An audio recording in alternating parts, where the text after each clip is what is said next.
Oke, Assalamualaikum warahmatullahi wabarakatuh. Masih ada nggak anak-anak? Waalaikumsalam warahmatullahi wabarakatuh. Ya, terima kasih atas kehadirannya anak-anak semua. Hari ini kita mau melanjutkan pelajaran yang kemarin ya. Sebelumnya nanti kita akan review sebentar. Nah, ending dari pelajaran yang kemarin. Sebentar Ibu, share screen.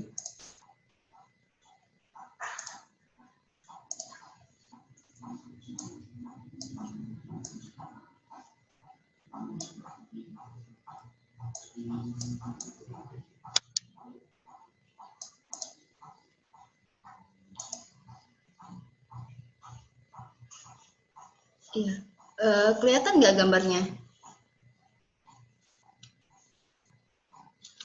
Kabur, Bu. Kabur ya? Iya, kan kemarin kita masih cerita tentang reaksi terangnya ya. Sebenarnya hari ini kita mau menyelesaikan si siklus Calvin atau si reaksi gelapnya. Nah, kemarin kan kita ceritanya di sini tuh ya, di setiap lempeng tilakoid ini. Nah, kejadiannya. Nah, sekarang itu kita udah punya nih, udah punya yang namanya NADPH, kita udah punya yang namanya ATP, yang itu sudah posisinya ada di ruang kosong ini, atau biasanya disebut dengan stroma, alias tempat kejadian si siklus Calvin atau reaksi gelap nantinya.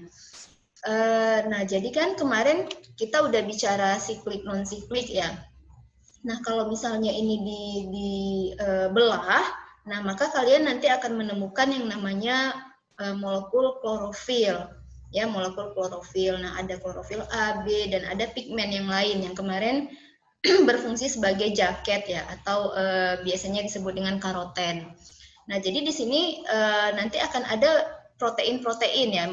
Mungkin kalau misalnya kalian lihat kemarin di video akan seperti ini. Ya, nah ini nggak apa-apa gambarnya kabur, nanti kita akan balikkan lagi. Nah kan, ini kan membran si tilakoid yang kemarin. Nah, di dalamnya ini kosong ya, di dalamnya ini adalah ruang kosong.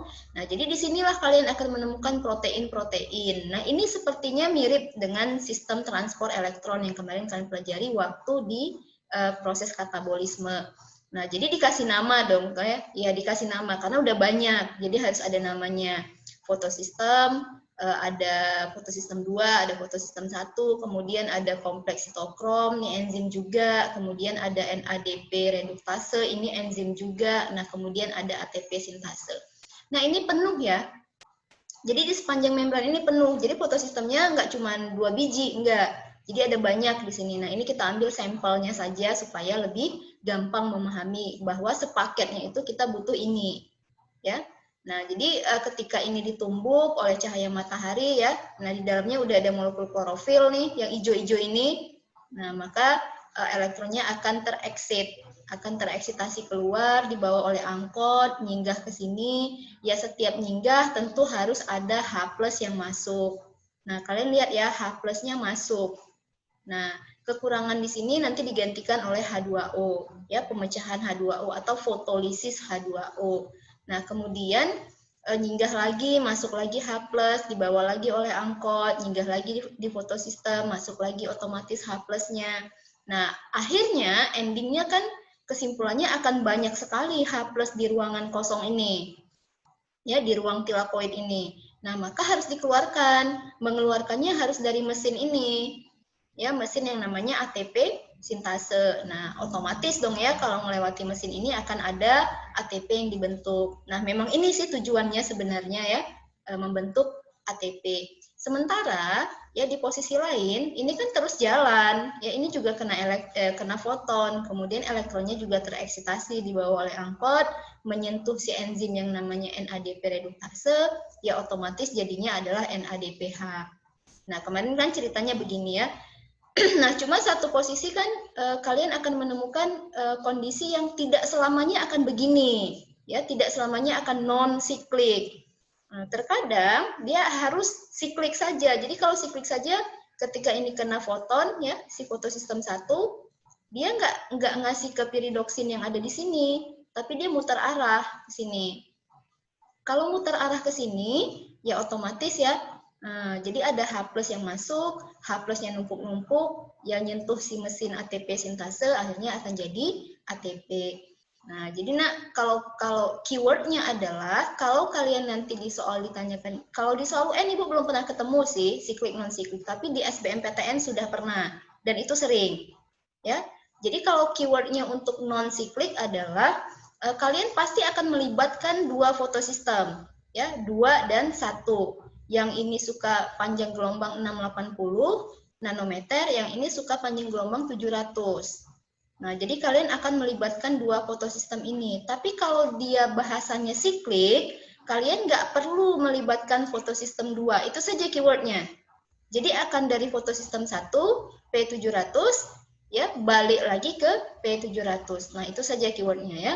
Nah, maka hari ini tuh kita sudah punya, ya, sudah punya yang namanya ATP, ya, kemudian kita sudah punya yang namanya NADPH. Nah, inilah sebagai uang tunai biar kita bisa menyelesaikan siklus Calvin. Ya, oke, sampai sini kira-kira ada yang mau ditanyakan sebelum kita masuk ke siklus Calvinnya? Nggak ada ya? Oke, nggak ada. Nah, jadi kan ini nih, ya, ini lebih jelas nih. Ini kalau didedah, kemudian dipotong, kalian akan melihat phospholipid bilayer. Ini pelajaran kelas 2 ya. Kena foton, ya, ceritanya kayak tadi sama, akhirnya menumpuklah H+ di ruang kosong ini, ya, di ruang tilakoid ini harus ada chemiosmosis ya namanya ya. Harus ada keseimbangan H+ antara di dalam dengan di luar, maka ini harus dikeluarkan lagi. Alhasil kita sudah punya ATP dan NADPH. Jadi kalau ditanya apa sih hasil reaksi terang? 1 ATP, 2 NADPH, 3 tentunya oksigen dari hasil pemecahan H2O. Nah, jadi hari ini tuh kita kepengen ini ya, kepengen lihat kelanjutannya ya. Kelanjutan dari si reaksi terang ini. Ini kan udah beres nih di sini kejadiannya. Sekarang tuh mau melanjut ke siklus Calvin. Yang kejadiannya adalah di ruang kosong atau stroma ini. Ya, ya sebentar ya. Kalian Ibu kasih video dulu deh, biar lebih kebayang.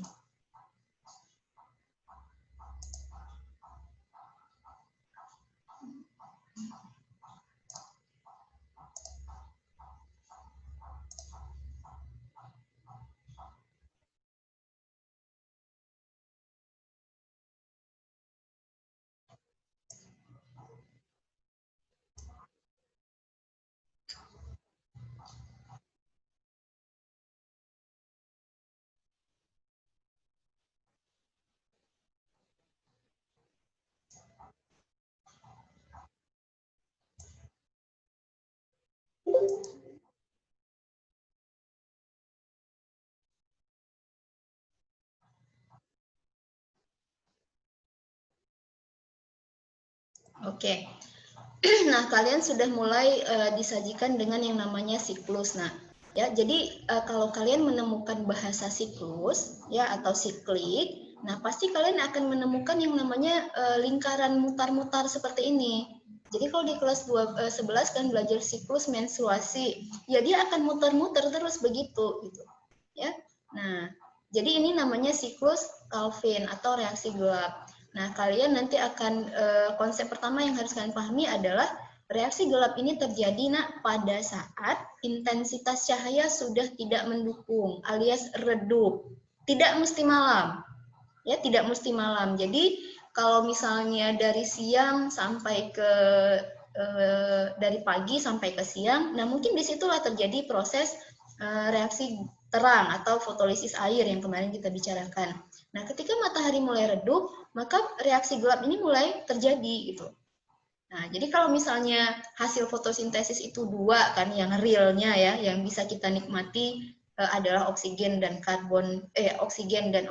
glukosa. Nah, maka si glukosa inilah di sini di proses ini dihasilkan. Ya, jadi kita bisa menikmati singkong rasanya manis. Nasi kalau kita kunyah-kunyah rasanya manis. Rumput pun kalau kita kunyah-kunyah itu rasanya bakal manis. Ya, karena secara konsep semua tumbuhan ya pasti akan melakukan fotosintesis. Tinggal tingkat kemanisannya saja yang berbeda. Ya, hati-hati buat orang diabetes ya. Nah, begitu. Jadi di siklus ini nanti kalian akan lihat bagaimana glukosa itu diproduksi. Ya.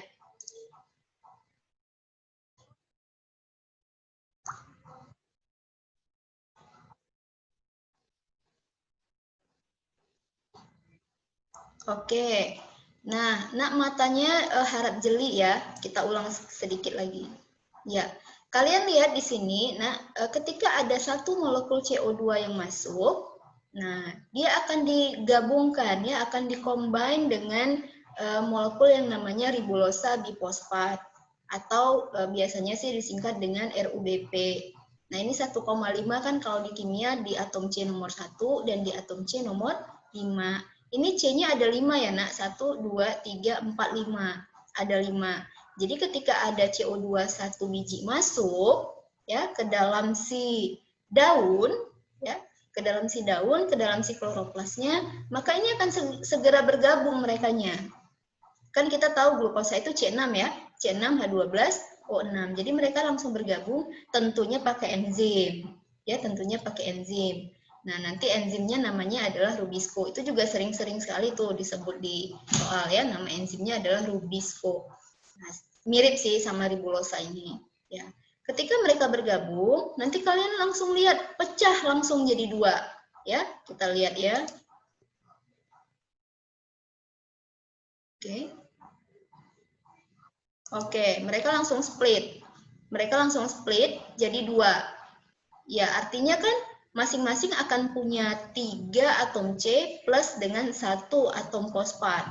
Jadi kayak sate ya, sate yang tadinya satu tusuknya isinya 6 kentang, ya sekarang isinya sudah 3 kentang dengan masing-masing diapit oleh fosfat. Kayak begitu. Nanti sampelnya akan dikasih 1 saja, Nak, maka akan ditambah koefisien 2. 2 artinya ada 2 biji. Gitu ya. Ya, kan lihat sudah diganti dengan koefisien 2. Ya, artinya kalian harus jeli bahwa di sini sudah ada 2 tusuk yang isinya 3. Ya, maka namanya berubah menjadi fosfogliserat atau PGA.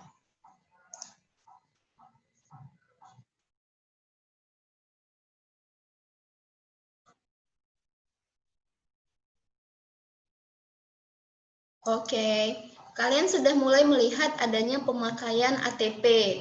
Ya, sudah dipakai nih ATP-nya. Kan tadi satu tusuk cuma diapit oleh 1 fosfat, sekarang dikasih sebiji lagi fosfatnya. Maka tahapan ini disebut sebagai tahapan reduksi. Kalau yang tadi namanya fiksasi. Fiksasi itu mengikat. Nah, reduksi itu ya nanti kalian akan lihat di sini ya, apa hasil dari reduksi. Ya, kita udah mulai pakai 1 ATP.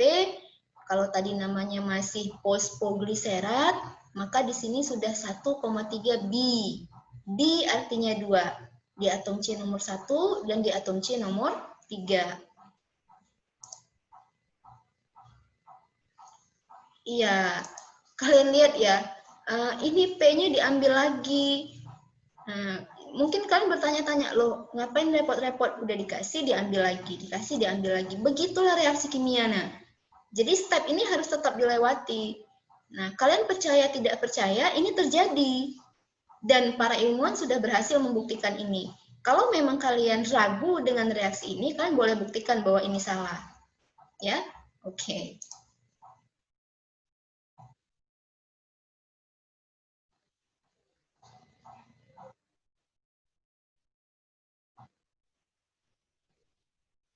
Oke, ya kita mundurkan sedikit ya.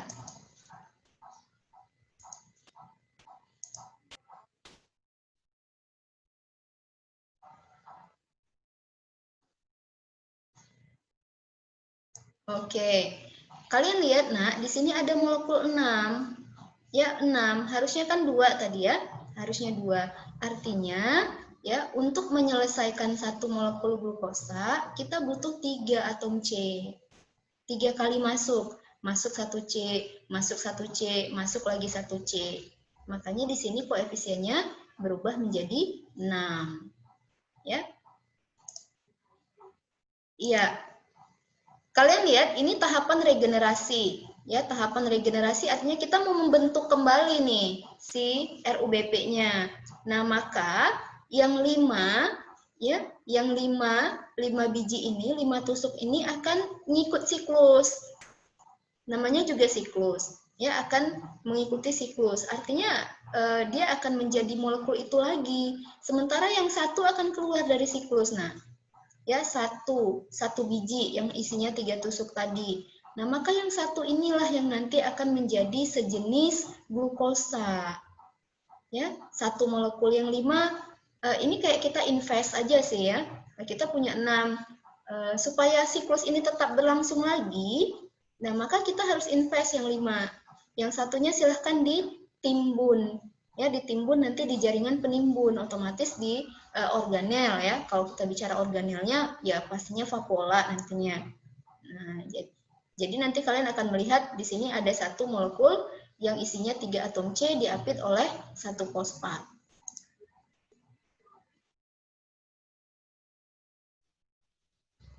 Oke. Nah, ditambahin ya.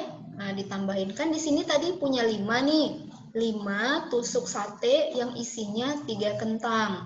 Masing-masing tusuk diapit oleh satu fosfat. Kita mau ngejadiin dia RUBP lagi. Kalau RUBP itu kan satu tusuknya harus 5 isinya.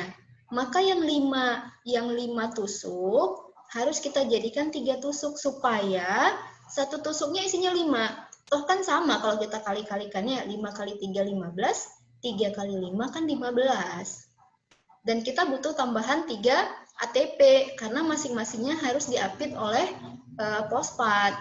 Kayak begitu. Ya.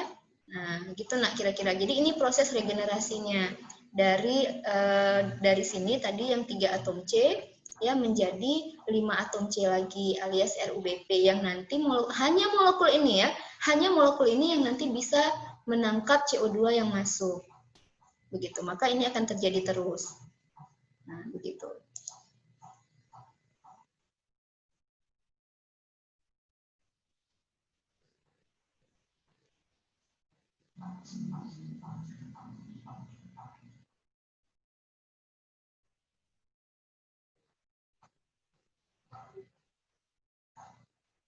Ya, berarti kita butuh 2. Ya, berarti kita butuh 2 untuk menjadikannya benar-benar menjadi glukosa. Kalau tadi kan kita masih 1 punyanya, yang 5 kita invest.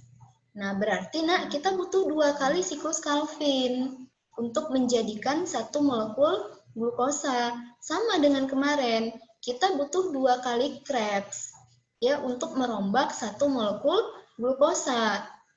Gitu ya, jadi kita tetap butuh 2 kali Calvin supaya kita punya 6.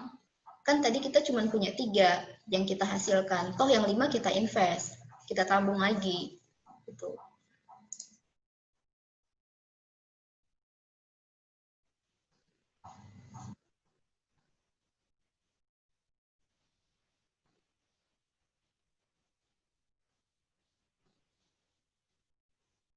Ya, kalau nyatanya dalam kehidupan kan beberapa tanaman bukan hanya punya glukosa ya nak, tapi punya fruktosa, punya sukrosa ya, mereka udah gandengan aja gitu.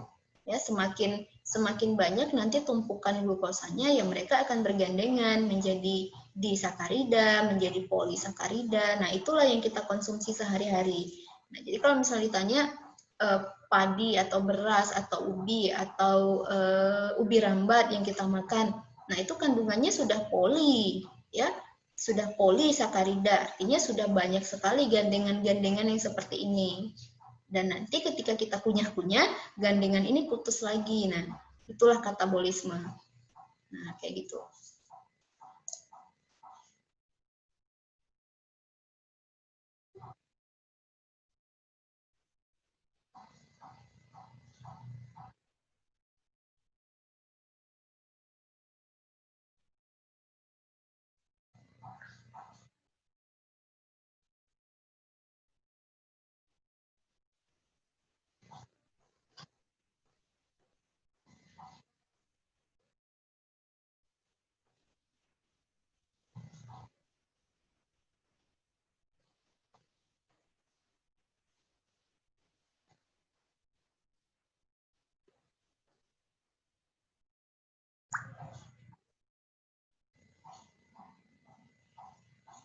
Oke.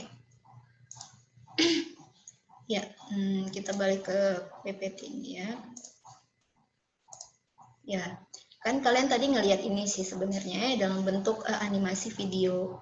Nah, jadi tadi cukup jelas lah ya Bu Rasa ketika ada satu molekul. Di sini dia langsung pakai 3. Nah, karena kan tadi kita lihat ya, untuk menjadikannya satu siklus kita butuh 3. Ya, satu siklus kita butuh 3 atom CO2. Nah, masuk dia, fiksasi, ditangkap oleh Rubisco, digabungin, digandengin sama RUBP. Nah, jadinya langsung pecah 2. Ya, pecah 2. Karena dia langsung pakai 3, otomatis koefisien langsung 6 dong. Ya, karena satu ini gabung sama ini kan jadinya satu tusuk, gabung lagi satu tusuk, gabung lagi jadi satu tusuk. Otomatis kita punya 3 tusuk yang isinya 6. Nah, kalau kita pecah jadi 2, otomatis kita punya 6 tusuk dong, tapi isinya 3. Gitu ya, masing-masing punya satu fosfat. Pakai ATP, satu lagi jadinya bifosfat, ya, bifosfogliserat. Diambil lagi, inilah namanya regenerasi tadi ya kan. Nah, diambil lagi, reduksi. Diambil lagi, nah kemudian dihilangkan lagi fosfatnya. Yang satu ditimbun, yang 5 ikut siklus. Ya, makanya di sini bahasanya output sugar. Jadi disinilah molekul organik yang akan kita konsumsi, nah yang bisa kita nikmati ya dalam menu makanan sehari-hari. Nah kayak gitu. Yang 5-nya akan ikut lagi, ya isinya 3, dikasih 3 ATP, ya. Nah diubah menjadi 3 tusuk lagi yang isinya 5. Ya, 5 kali 3, 15, di sini 3 kali 5, 15. Maka siklus ini akan terus-menerus berjalan selama masih ada suplai ATP dan NADPH. Ya, kalau secara tidak langsung, selama reaksi terang masih terjadi, maka reaksi gelap juga akan berlanjut. Nah, kayak begitu kira-kira. Nah, sampai di sini ada pertanyaan? Ada sedikit lagi nak materi kita ini masuk SBMPTN nih. Kalau nggak ada, biar Ibu lanjut. Lanjut, Miss. Lanjut ya. Bentar ya. Ya. Ini sebenarnya sama saja sih ya. Nah, sama saja. Nah, jadi ini kan kalian mungkin bingung-bingung ya. Nah, ini kejadiannya di mana ya?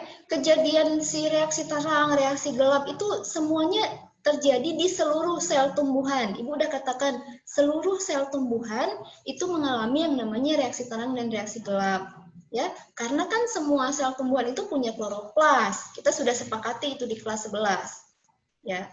Cuma kalau nanti soalnya nanya di mana proses ini maksimal terjadi, tetap di jaringan 2 jaringan ya, jaringan mesofil ya. Jaringan mesofil itu kan cuma 2, palisade dan spons atau bunga karang.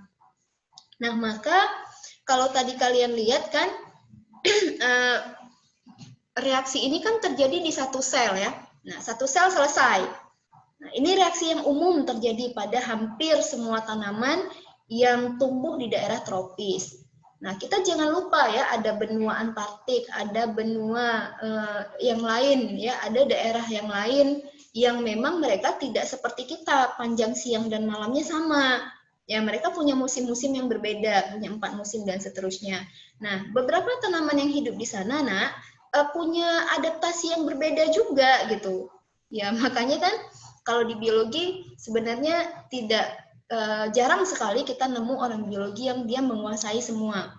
Ya, jadi kalau dia menguasai tanaman, biasanya tanaman saja. Kalau dia menguasai hewan, biasanya hewan saja. Kalau dia menguasai molekuler, biasanya molekuler saja. Nah, kalian bayangin ya, tanaman saja begitu gitu. Ya. Nah, jadi ada tanaman yang punya adaptasi berbeda, terutama daerah-daerah yang panas nantinya ya, seperti daerah gurun. Nah, mereka menyelesaikan reaksi itu di 2 sel. Kayak begitu ya, di 2 sel. Nah, jadi kalau misalnya reaksi terangnya udah beres ya di sel mesofil, nah kemudian mereka butuh sel yang lain untuk menyelesaikan reaksi gelap. Tapi untuk menyelesaikan reaksi gelap atau siklus Calvin ini ya ada reaksi lain gitu loh yang terjadi. Ini tanaman C4 ya. Nah, tanaman C4 ini kayak kaktus kayak gitu-gitu ya. Nah, jadi kan reaksi terang gelapnya sama. Jadi tidak ada perbedaan di proses terang dan gelap. Yang berbeda adalah ya tanaman ini butuh 2 lokasi. Yang pertama adalah jaringan sel mesofilnya, yang kedua namanya bundle cell ya. Ya, memang bundle cell sih namanya ya, gimana ya? Tulisannya memang seperti ini. Nah, ya. Nah, jadi mereka berdekatan sih sebenarnya. Ketika reaksi terang sudah beres, ya udah beres nih di sini di sel mesofil. Nah, reaksi gelapnya harus terjadi di sini. Nggak bisa selesai di satu sel. Itu sih bedanya. Dan untuk masuk ke reaksi gelap, nah ada reaksi antara. Jadi kan lihat di sini ya. Nah, jadi ketika ada CO2 yang masuk, nah digabungkan dulu dengan fosfoenol pirufat atau PEP. Nah, kalau mungkin kalian agak sedikit bosan mendengar bahasa planet ini ya, ada PEP apa segala macam. Ini kok di soal sih nggak akan ditanya ya, Nak. Oksaloasetat ini OAA ini oksaloasetat. Nah, ini apa gitu? Enggak. Nah, jadi mereka cuma nampilin diagram, itulah yang Ibu maksud dengan soal AKM. Jadi soal AKM itu adalah soal yang menyajikan diagram, grafik, skema, tabel, wacana, itu yang harus kalian analisa. Dia nggak akan ngisi titik-titik kok di sini, ya. Dia hanya menyuruh kalian nanti menganalisa ini di bawahnya ada soal gitu. Jadi nggak usah khawatir, nah, ya. Nah, maka di proses ini kan lihat ya, ketika ada CO2 yang masuk, digabungkan dengan PEP yang isinya 3. Sedangkan tadi, di bahasan tadi isinya bukan 3, tapi 5. Nah, kalian lihat, otomatis ya kalau beda molekul, nah, nama enzimnya juga berbeda. Nah, karena di sini fosfoenol pirufat, berarti enzimnya bukan rubisco. Ya, bukan rubisco. Nah, jadi di sini kan lihat digabung jadi 4, namanya oksaloasetat. Nah, kemudian dirubah sedikit jadi malat. Nah, ya, tetap jumlah atom C-nya tetap, cuman berubah sedikit secara struktur kimianya. Nah, kemudian baru pakai ATP nih, ya, yang satu dikasih ke siklus Calvin, yang 3 ngikut.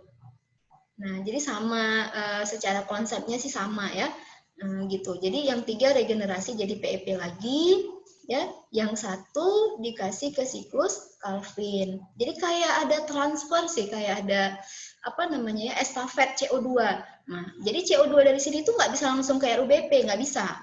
Jadi harus ditangkap dulu sama PEP, dijadikan oksaloasetat, berubah jadi malat, barulah yang satunya dikasih ke rubisco, yang 3 jadi PEP lagi.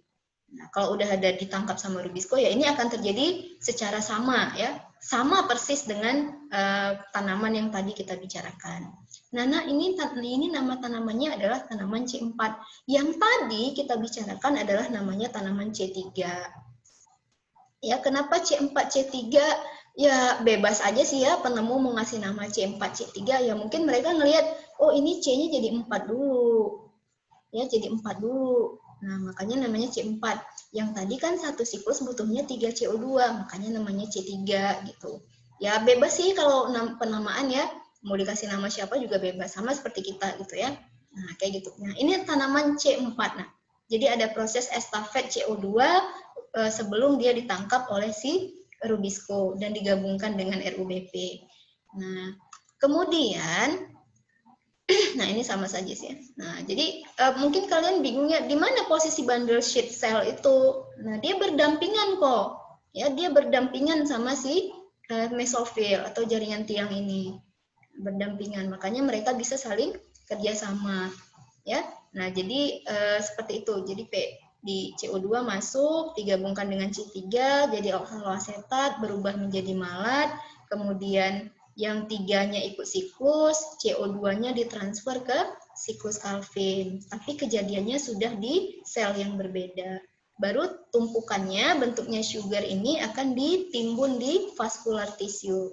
Nah, inilah C4 pathway. Ya, jadi kalau misalkan nemu, oh kok ada tanaman C4?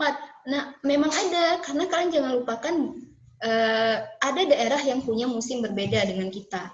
Nah, seperti itu. Nah, ini ada tanaman yang sedikit lagi lebih berbeda, namanya CAM ya. Crassulaceae acid metabolism. Nah, ini bedanya apa? Nah, kalau tadi kan kalian mungkin nggak usah baca ini ya, baca ya. Nah, ini aja lebih gampang. Nah, kalau CAM, nah Ya, kalau C4 kan tadi kita pakai 2 rumah, ya kita pakai 2 sel. Nah, tapi kalau CAM, nah kita memanfaatkan, mereka memanfaatkan waktu. Nah, CAM ya. Nah, jadi kan ini kan sebenarnya adalah tanaman-tanaman yang hidup di tempat yang agak panas, ya, sukulen ya kalau bahasa orang biologinya. Nah, maka mereka juga harus mikir, ya logikanya begini ya, kalau misalnya tanaman ini hidup di tempat panas, kan habitatnya memang di tempat panas. Otomatis kan kalau siang-siang, ya siang-siang penguapan akan tinggi. Ya, jadi akar tuh bersusah payah mencari sumber air. Nah, maka ketika nyampe ke daun, ya dilema juga karena daun juga akan mengalami transpirasi atau penguapan. Nah, maka si tanaman CAM ini punya adaptasi yang sedikit berbeda.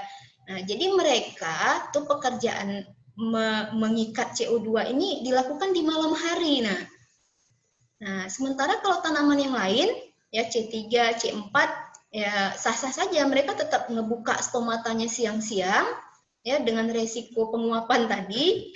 Nah, mungkin ini nggak terlalu panas kali ya. Nah, dengan resiko penguapan, ya udah reaksinya tetap berlanjut kayak biasa.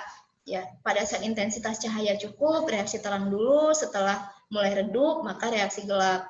Nah, tapi kalau si CAM ini, dia nggak akan mau, ya dia nggak akan mau membuka stomata di siang hari. Otomatis CO2 nggak masuk. Gitu ya. Jadi dia mikir, kalau aku buka stomata di siang hari, ya maka penguapan akan gede. Tapi ruginya adalah aku nggak bisa ngambil CO2. Otomatis reaksi gelap nggak terjadi, nggak berlanjut. Nah, maka dia putar otak. Ya, walaupun tanaman tidak punya otak ya nak, tapi mereka sudah di-set oleh Tuhan punya adaptasi yang berbeda-beda. Nah, jadi mereka menyerapnya di malam. Ya nggak masalah kan siang-siang nggak butuh CO2 juga. Toh reaksi gelap tidak terjadi di siang hari. Gitu. Jadi pas malam mereka buka stomatanya gede-gede, mereka serap CO2 banyak-banyak, mereka timbun dalam bentuk asam organik. Makanya kerasulase acid. Ya, dia menimbun dalam bentuk asam kerasulase. Nah, ditimbunnya dulu, ya udah kan waktu siang dia nggak perlu buka stomata. Toh dia udah punya CO2. Ya udah silahkan terjadi reaksi terang. Kan reaksi terang nggak butuh CO2 ya, nak. Reaksi terang itu cuma butuh air. Gitu. Jadi tutup stomatanya, reaksi terang terjadi seperti biasa, nggak ada perbedaan. Nah, kemudian pada saat mau siklus Calvin, dia udah punya CO2, tinggal diambil dikit-dikit. Gitu. Ini nama enzim untuk mengubah si CO2 ini menjadi asam organik, ya namanya PEP karboksilase. Nah, kayak begitu.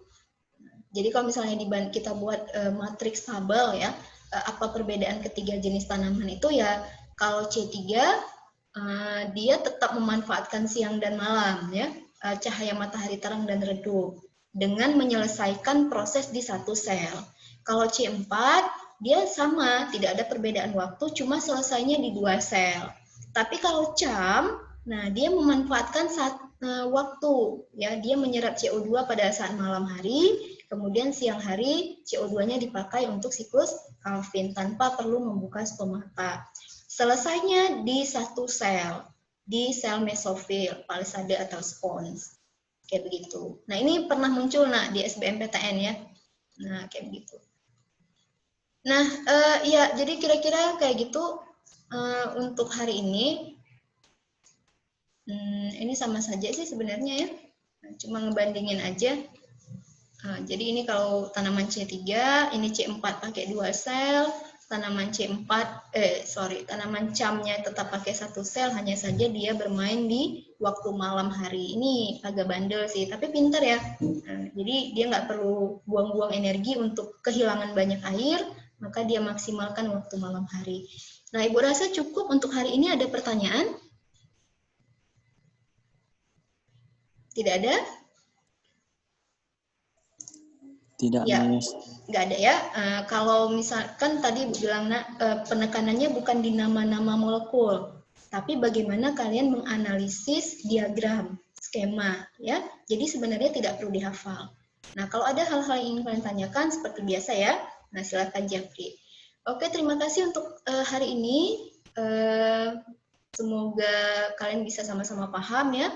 Kalau nggak paham boleh dibuka lagi modulnya, PPT dan seterusnya. Terima kasih. Bu tutup dengan Assalamualaikum warahmatullahi wabarakatuh. Waalaikumsalam warahmatullahi wabarakatuh. Thank you, Bu. Sama-sama.